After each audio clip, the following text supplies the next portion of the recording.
Welcome to the Hampden County Superior Court Criminal 5 session. The Honorable Justice Michael Scanlon presiding.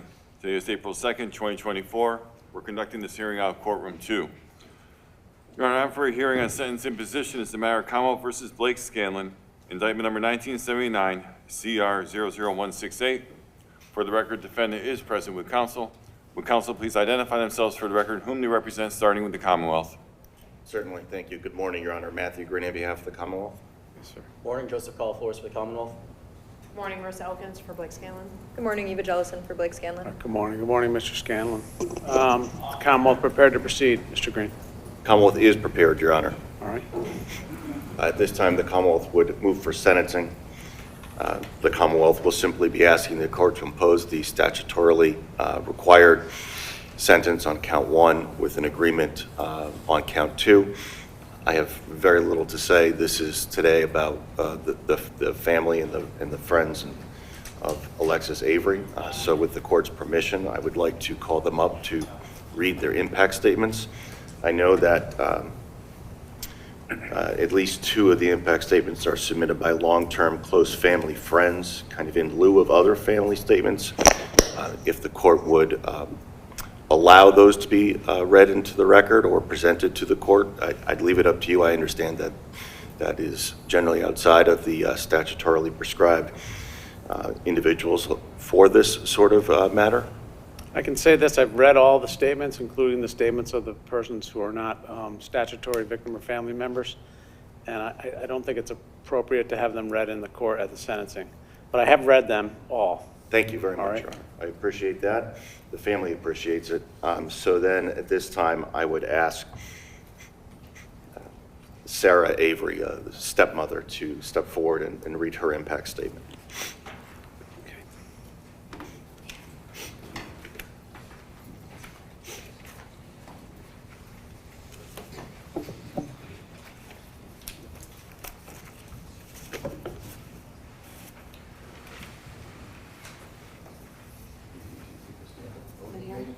Okay. It's up to you. Either way is fine. Good morning, Your Honor. Good morning. My name is Sarah Avery, and I am Alexis Avery's stepmother. I first met Alexis when she was 10, and one of the first memories that I have of her is taking her out for her 11th birthday to Friendly's, where she got the Monster Mash sundae and talked about that for the next 10 years. Whenever she came to our house, we always got Chinese food. We always ended with something with peanut butter. We've tried to make desserts with peanut butter. Sometimes we failed. Sometimes it was fantastic. She was a beautiful soul, and we had a lot in common. When she would come over, we would watch America's Next Top Model, Ghost Adventures, we'd bake, make crafts, and we also shared a love for Hello Kitty, which is now memorialized on my body forever. When she was taken from us, my husband, Alexis's father, Chris, has had an unbelievably difficult time. So much so that you have not seen him here at all during this trial, because he could not bear to see what was done to his daughter. He has forever been changed. Today, he is not the man that he was in December of 2018. He's a shell of the person that he used to be. He's withdrawn, he's unhappy, miserable in fact, depressed, and I'm honestly scared for the day that he just quits, because he has not been able to move on. Alexis always said that if I ever got pregnant, that she hoped that she would have a baby brother. Unfortunately for her, that did happen after her death. Her brother was born 15 months after she died. He will never know what an amazing woman that she was, hear her infectious laugh, experience her beautiful smile, or know that they have the same almond eyes, even the same eye color. What is difficult is that we talk a lot about Alexis, And her brother just doesn't understand why he has never met her, why he can never meet her. Or really, he's only for who she is in his life. We tell him that is his sister, but it just does not comprehend. In fact, he thinks Darla, Alexis's daughter, is his sister. Actually, his best friend. Darla is his best friend. But Alexis will never, ever be able to enjoy that baby brother that she always wanted. She always wanted that baby brother. As for myself, I have PTSD from the day I had to tell Alexis's father that his daughter was murdered. I can still hear the guttural sound that he made after I said those words.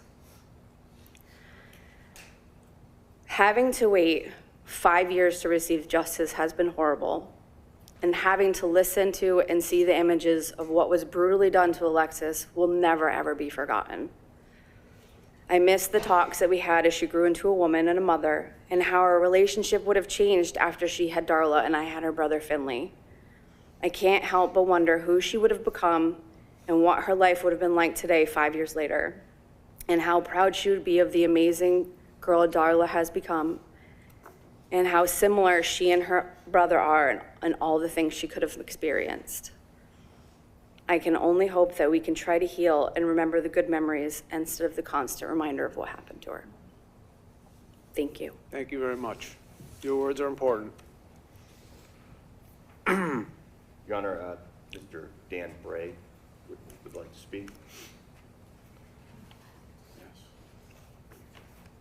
And Your Honor, I do just have some family photographs he asked the court to look at while he was delivering his statement. All right, if you'll hand them up to Mr. Partika, or hand them up Chief Roberson, please.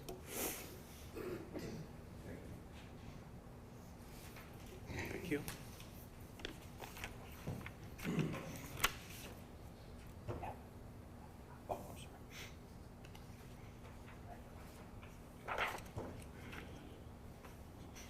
Good morning, Your Honor. My name is Daniel Bray. I'm Alexis Avery's stepfather. I'd first like to start by thanking the court, the jury, the DA's office, the law enforcement, and the witnesses in this case. 5 years ago, our lives were changed forever. My wife and I were to become grandparents to a healthy, beautiful little girl.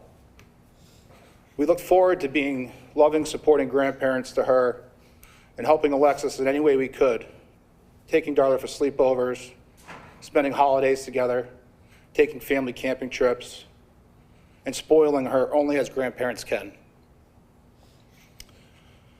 But as we know, that great honor wasn't afforded to us. In that early morning hours of January 12th, 2019, I lost my stepdaughter, Alexis Avery. I was no longer going to be a granddad. I had a new purpose, and that was to make sure that that little girl, who was only 5 months old, and who would grow up without knowing her birth parents, wanted for nothing: love, protection, unwavering support, the kind only a parent can give. That was my new purpose. Jessica and I adopted Darla, Iris Avery Bray. Instead of a grandpa, I'm now Papa, her dad. It's been such an amazing time watching her grow and learn. I can't wait to see the amazing things she will accomplish in her life. And to close, once again, I would just like to thank the jury for paying close attention to the facts of this case. And I thank you, Your Honor, for your wisdom. Thank you to the entire DA office, the victim witness advocates that were there for us over these last 5 years, the Westfield PD, the state police, and the brave witnesses that came forward in this case to serve justice. Thank you, Your Honor. Thank you. Darla is very lucky to have you as her papa. Thank you, Your Honor. Your Honor, Ms. Jessica Bray. And she will be reading one other statement as well. Here, Mr. Partika, here. Hand those back to Chief. Just hand those back. I'm going to start with the letter from Alexis's sister. Your Honor, my name is Xander, and Alexis was my older sister. I had just turned 11 on January 11th, 2019. The last time I saw her, she wished me a happy birthday, and she told me she would see me Sunday for my birthday dinner. I wish I could look Blake in the eye and say, "Hey, big bro, do you remember me?" When Alexis wasn't around, we would play Roblox, sometimes other games. When Alexis was around, he would still make me feel included. That was the last time I was ever social in the real world. He broke me. I went insane and crazy, and that led me to being bullied in school, and almost everywhere I went, people would talk bad about me. I no longer went to school after that. I'm doing online school now. I no longer exist in the real world. I'm fully online with a TikTok account that has 129 followers. I still have nightmares. It's all Blake's fault. For a long time, I actually thought everything was my fault because I trusted him and defended him when no one else did. Now I know this is not my fault. It's his fault because he took her from us. He did bad things. He means nothing to me now. He may have broken real world me, but I will always live on by being online, and Alexis's story will always live on through repeating it to all my followers. He will spend the rest of his life behind bars, and that doesn't even seem enough. But if she can't live her life, then neither can he. She will go on through Darla, and Darla will never be exposed to a monster. Thank you. Thank you.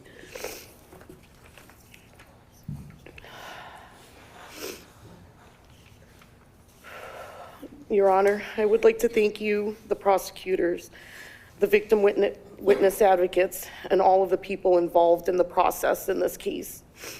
I am Jessica Bray, Alexis Avery's mother. For over 20 years, I had the honor and privilege of being Alexis's mother before she was so senselessly and cruelly taken from me. She is still my daughter and will always be my daughter, even though she is gone.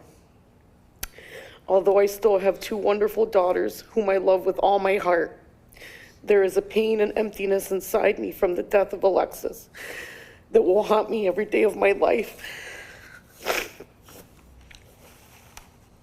Alexis was quite literally my savior.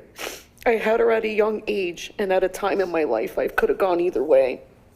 She came along and gave me purpose, a reason I had to succeed in life. And so we became partners in crime, like my best friend going through the trials and tribulations of this life with me.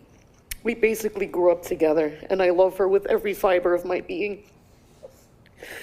I miss her smile, her laugh, and even her little attitude. She always had the spark to light up any room, even from a young age. Her personality was all her own. All that curly hair, the freckles on her face, her little lisp, her beautiful soul. She was a loving sister, a caring friend, and she was a doting young mother. She loved Darla so much, which is why she made the decision to leave her abuser and ultimately sacrificed her life in doing so. She knew Darla deserved better. A friend once told me that God knew the pain of losing Alexis would be so unbearable that he made sure Darla would be there to help us heal. She is the one great positive in all of this. Had my daughter not met Blake, we would not have Darla, and we love Darla so much that we cannot wish that either. She is so smart and beautiful, just like her mother, a daily reminder of her in many ways. We are so thankful to have her, and we will fiercely protect her. We have her training jiu-jitsu at age 5, so that if she ever meets someone like Blake and we're not there, she will be able to defend herself fiercely. My heart breaks to think that one day Darla will know the truth, that her father so selfishly took her mother from all of us. He took away someone that should have been her best friend. We have made it a priority every day to give her all the love and attention she deserves, to put her needs and wants first, because that is what she deserves.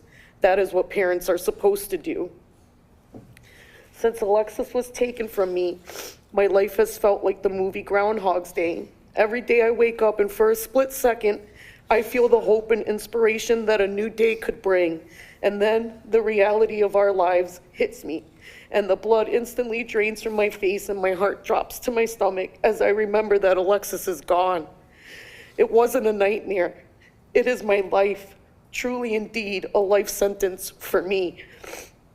At first, I wished the death penalty were an option in Mass. I wanted Blake to know his death was coming in no uncertain terms, to have a moment where he knew he only had minutes left, and face in that moment the same fear that he made Alexis feel when he did what he did.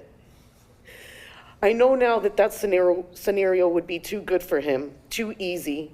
He now faces life in prison. Like Alexis, he will never have the freedom to go about life, to experience love again, to participate in family as a son, brother, nephew, and as a father himself, or to spend time with the people that truly care about him.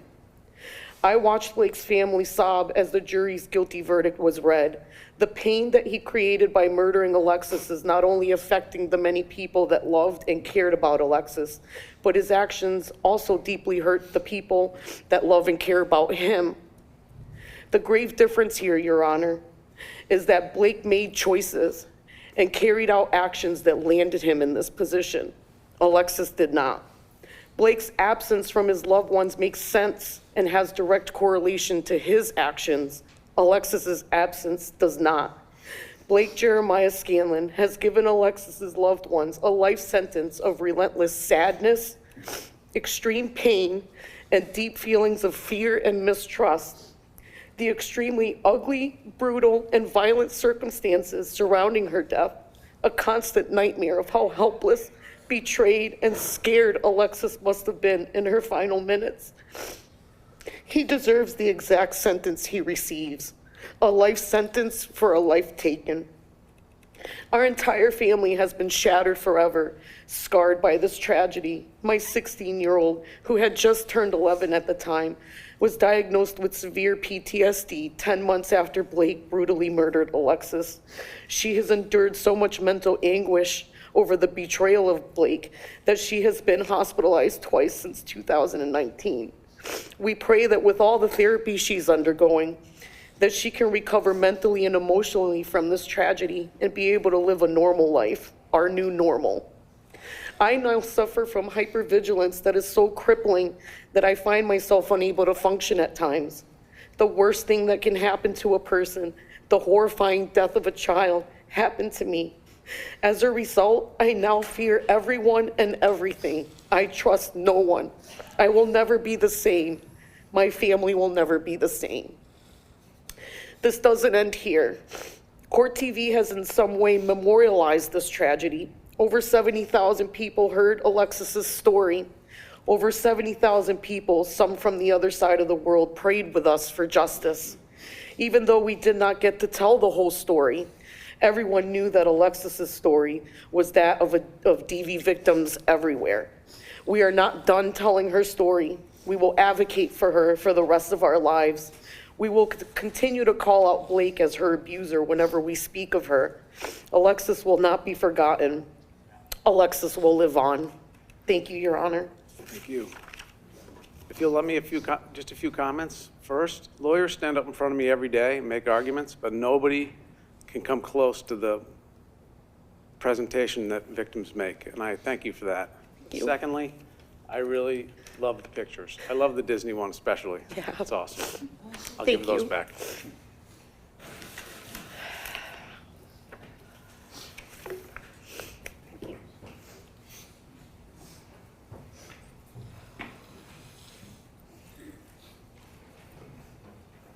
there anything further from Commonwealth?